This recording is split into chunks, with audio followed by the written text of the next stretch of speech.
శ్రీ మాఘపురాణము 22వ అధ్యాయము క్షీరసాగర మదనము. గ్రత్సమదముని జహ్ను మహర్షితో ఇలా చెప్పాడు.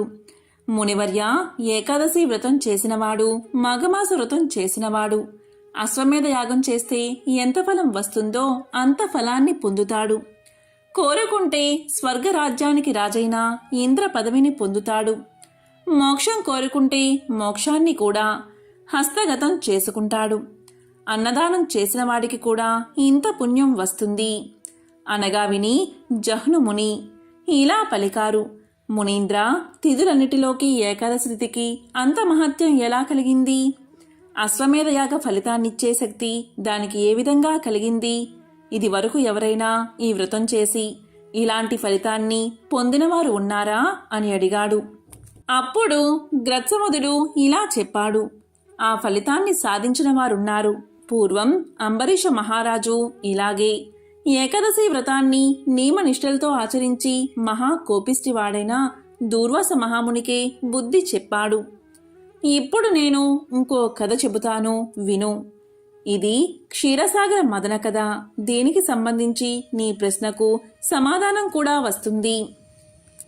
పూర్వకాలంలో అమృతాన్ని సంపాదించడం కోసం దేవతలు, రాక్షసులు కలిసి మందర పర్వతాన్ని కవ్వంగా చేసి వాసుకి అనే నాగరాజును తాడుగా చేసి పాల సముద్రాన్ని మదించారు. వారు అలా సముద్రాన్ని మదిస్తూ ఉండగా ముందుగా లోకాలన్నిటినీ దహించేస్తుందేమో అన్నట్లు భయంకరమైన మంటలతో కాలకూట విషం పుట్టింది. దేవదానవులంతా చాలా భయపడిపోయి కవ్వపు తాడును వదిలేసి దూరంగా పారిపోయారు. అప్పుడు వాసుదేవుడు వారిని శాంతపరిచి ఈ విషాన్ని శాంతింపచేసేవాడు పరమశివుడు. అతను తప్ప ఇంకెవరూ దీన్ని అణచలేరు. మీరంతా ఆ పరమేశ్వరుణ్ణి ప్రార్థించండి అని చెప్పగా దేవదానవులు శివుణ్ణి ఇలా ప్రార్థించారు. దేవదానవులు చేసిన శివస్తుతి: నమో భవాయ రుద్రాయ సర్వాయ సుఖదాయినే, నమో గిరాం విదూరాయ, నమస్తే గిరధన్వనే, నమశివాయ శాంతాయ, నమస్తే వృషభధ్వజ, నమో నిత్యాయ దేవాయ నిర్మలాయ గుణాత్మనే, త్రిలోకేశాయ దేవాయ నమస్తే త్రిపురాంతక, త్రయంబక నమస్తేస్తు నమస్తే త్రిగుణాత్మనే అంటూ శివుణ్ణి స్తుతించారు. ఇలా దేవదానవులు భయభ్రాంతులై స్తుతించగా విని పరమదయా స్వభావుడైన ఆ పార్వతీనాథుడు ఆ విషాన్ని మింగి తన కంఠంలో దాచుకున్నాడు. ఆ విష ప్రభావం చేత తెల్లగా సంకల్లా ఉండే ఆయన కంఠం నల్లగా మారిపోయింది. అప్పట్నుంచి ఆయనకు నీలకంఠుడు అనే పేరు వచ్చింది. దేవతలు, రాక్షసులు ఇక భయం లేదని ధైర్యం తెచ్చుకుని మళ్లీ క్షీరసాగరాన్ని మదించడం ప్రారంభించారు. అప్పుడా సముద్రంలోంచి చంద్రుడు, లక్ష్మీదేవి పుట్టారు. లక్ష్మీదేవిని శ్రీమన్నారాయణుడు భార్యగా స్వీకరించి శ్రీ లక్ష్మీనారాయణుడు అయ్యాడు. తరువాత కామధేనువు, కల్పవృక్షము, ఉచ్చైస్రవం అనే గుర్రము పుట్టాయి. విష్ణుమూర్తి వాటన్నిటినీ దేవేంద్రుడికి ఇచ్చాడు. వారు సముద్రాన్ని ఇంకా మదించగా అమృత పాత్ర పుట్టింది. ఇంతవరకు పుట్టిన వాటిని దేవతలే పుచ్చుకున్నారు కానీ మాకేమీ ఇవ్వలేదు అనే కోపంతో ఉన్న రాక్షసులు అమృత పాత్ర పుట్టగానే దాన్ని దేవతలకు అందకుండా పట్టుకుపోయారు. కానీ దాన్ని పంచుకునే విషయంలో వారిలో వారికి తగువులు వచ్చి పోట్లాడుకున్నారు. అప్పుడు అక్కడికి ఒక అతిలోక సుందరి వచ్చింది. తన మాయచేత రాక్షసుల్ని మోహపరచాలనే ఉద్దేశంతో వాసుదేవుడే జగన్మోహిని అవతారమెత్తి వచ్చాడు. ఆ సర్వాంగ సుందరిని చూసి రాక్షసులంతా మోహపరవశులైపోయి ఆమె తమతో మాట్లాడితే చాలు, ఒక్క క్రీగంటి చూపు విసిరితే చాలు అనుకుని ఆమె వెంట పడ్డారు. ఆమె దేవతలను, రాక్షసులను పేరు పేరునా పిలిచి తన విలాసాలు చూపుతూ, మీరంతా ఇలా తగులాడుకోవడం దేనికి? ఆ అమృత భాండాన్ని నాకివ్వండి. దేవతలందరూ ఒక వరుసగాను, రాక్షసులందరూ ఒక వరుసగాను కూర్చోండి.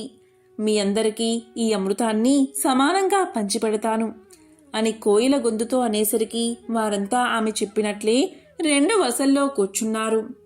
వారందరూ అమృతం తాగాలని నోళ్లు చప్పరించుకుంటూ కూర్చున్నారు. మోహిని తన మాయచేత అమృత కలశంలో 2 అరలు ఏర్పరిచి ఒకదానిలో అమృతం, రెండవ దానిలో కళ్ళు ఉండేటట్లు చేసింది. దేవతలకు అమృతం పోస్తూ ఉంది, రాక్షసులకు సుర పోస్తూ ఉంది. అమృతం తాగిన దేవతలలో తేజస్సు పెరుగుతుంది. అంతవరకు అమృతం అంటే ఏమిటో ఎరగరు రాక్షసులు. కనుక రాక్షసులు ఆ పోసిన సురని అమృతం అనుకుని తాగేస్తున్నారు. తమ దోసిల్లే పాత్రలుగా చేసుకుని సురలు అసురులు మోహిని పోసిన దాన్ని తాగుతున్నారు, ఆనందిస్తున్నారు. రాక్షసుల పంక్తిలో కూర్చున్న ఇద్దరు రాక్షసులకు ఇదేమి విచిత్రం, దేవతల ముఖాలలో కలకాంతులు వర్చస్సు ఈ అమృతం తాగినందువల్ల పెరుగుతున్నాయి. కానీ మన రాక్షసుల్లో అదేమీ లేదు సరికదా, సముద్రాన్ని మదించిన శ్రమ తీరినట్లు కనిపించడం లేదేమిటి అనే సందేహం కలిగింది. వారు వెంటనే దేవతా రూపాలు ధరించి దేవతల పంక్తిలోకి కనురెప్ప వేసేటంతలో దూకారు. మోహిని అది గమనించలేదు. వారి చేతుల్లో కూడా అమృతాన్ని పోసేసింది. వారు వెంటనే తాగేశారు. ఆ పక్కనే ఉన్న సూర్య చంద్రులు మోహినికి వీళ్ళిద్దరూ రాక్షసులు అని సైగ చేశారు. ఆ వెంటనే విష్ణు చక్రం వచ్చి వారి తలలను ఖండించేసింది. జగన్మోహిని మాయమైపోయింది. మోసం చేశారంటూ రాక్షసులు దేవతల మీదకి యుద్ధానికి వచ్చారు. దేవతలంతా అమృతం తాగి అమరులు కావడమే కాదు, వారికి ఇది వరకు లేని జవసత్వాలు కూడా వచ్చాయి. అందుచేత వారు రాక్షసులను తరిమి కొట్టారు. పాపం రాక్షసులు అమృతం లభించకపోగా దేవతల చేతిలో చావు దెబ్బలు తిని పారిపోయారు. రాహుకేతువులు అమృతం తాగేశారు, కాని అది గొంతులోంచి దిగుతూ ఉండగాని చక్రం వచ్చి కంఠాన్ని తెగగొట్టేసింది. దానితో వారిద్దరూ చావో బతుకో తేలకుండా మధ్యస్థంగా ఉండిపోయారు. వారిద్దరూ దీనంగా నారాయణుతో ఇలా పలికారు: నారాయణ, మాకీ పరిస్థితి భరింపరానిదిగా ఉంది. మాకేదైనా దారి చూపించు మహానుభావా అని ప్రార్థించారు. అప్పుడు శ్రీనాథుడు పూర్ణిమ నాడు షోడశకళా పరిపూర్ణుడైన చంద్రుణ్ణి, అమావాస్య నాడు సూర్యుణ్ణి మింగుతూ ఉండండి. పూర్తిగా మింగలేక మళ్ళీ వదిలివేసినా మింగామన్న తృప్తి మీకు కలుగుతుంది, వెళ్ళండి అని వారిని పంపేశాడు. వారు ఆకాశంలో నివాసాన్ని ఏర్పాటు చేసుకున్నారు. ఛాయాగ్రహాలుగా వారికి శ్రీహరి నవగ్రహంలో స్థానం కల్పించాడు. ఇంద్రుడు మొదలైన దేవతలంతా అమృత కలశాన్ని తీసుకుని స్వర్గానికి చేరుకున్నారు. బ్రహ్మాది దేవతలంతా తమ తమ నివాసాలకు వేచేశారు. ఈ గొడవలేక కొంతసేపు అమృత భాండాన్ని దేవతలు సముద్రపు ఒడ్డున పెట్టారు. తిరిగి తీసుకునేటప్పుడు ఆ పాత్ర నుంచి 2 అమృతపు చుక్కలు తునికి నేల మీద పడ్డాయి. ఒక చుక్క నుంచి పారిజాత వృక్షము, ఇంకొక చుక్క నుంచి తులసి మొక్క పుట్టుకు వచ్చాయి. సత్యజిత్తు అనే శూద్రుడొకడు ఆ పారిజాత పుష్పాల సువాసనలకు, తులసి దళాల పరిమళానికి చాలా ఆకర్షితుడై ఆ 2 మొక్కలకు నీళ్లు పోసి పెంచాడు. క్రమంగా ఆ ప్రాంతమంతా పారిజాతాలతోనూ తులసి వృక్షాలతోనూ పెద్ద ఉద్యానవంగా మారిపోయింది. సత్యజిత్తు ఆ పారిజాత పుష్పాలు, తులసి దళాలు దేవతా పూజ చేసేవారికి అమ్ముకుంటూ కాలం గడుపుతున్నాడు. ఇంద్రుడు ఒకనాడు విమానం మీద వెళుతూ పారిజాత పుష్పాలు చాలా మనోహరంగా ఉన్నాయని కొన్నిటిని కోసి స్వర్గానికి పట్టుకుపోయాడు. సచీదేవి మొదలైన అంతఃపుర స్త్రీలు వాటి అందచందాలను చూసి మెచ్చుకుని, మాకు రోజు ఈ పుష్పాలు కావాలి, తెప్పించమని అడిగారు. దేవేంద్రుడు ఒక గుహ్యకుణ్ణి చూసి, నువ్వు భూలోకం నుంచి పారిజాత పుష్పాలు తెచ్చి సచీదేవికి ఇమ్మని ఆజ్ఞాపించాడు. వాడు రోజూ పువ్వులు కోసి సచీదేవికి ఇస్తూ ఉండేవాడు. ఈ సంగతి తోట యజమానికి తెలియదు. కొన్నాళ్లకు పూలు తగ్గిపోతున్నాయి. ఆ కాపు గమనించి రాత్రివేళ కాపలాగా కూర్చున్నాడు. గుహ్యకుడు పువ్వులు కోస్తూ ఉండగా వాణ్ణి పట్టుకోబోయాడు కాపు. దివ్యశక్తులు ఉండబట్టి గుహ్యకుడు కాపుకి దొరకలేదు. దీంతో కాపు ఉపాయంతో దొంగలను పట్టుకోవాలి అనుకున్నాడు. శ్రీపతికి పూజ చేసిన నిర్మాల్యం పువ్వులను తోట అంతా చల్లాడు. గుహ్యకుడు ఎప్పటిలాగే పూల కోసం వచ్చి శ్రీహరి పూజా నిర్మాల్యాన్ని దాటడమే కాదు, తొక్కాడు కూడా. దానితో ఆ గుహ్యుడికి దివ్యశక్తులన్నీ నశించాయి.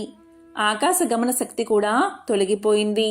సత్యజిత్తు వాణ్ణి పట్టుకుని, ఎవడు నీవు? నిన్నెవరు పంపారు నా తోటలో ప్రవేశించి పువ్వులన్నీ దొంగతనంగా కోసుకుపోతున్నావేమిటి అని గద్దించి అడిగేసరికి వాడు ఇలా పలికాడు, నేను ఇంద్రుని సేవకుడిని.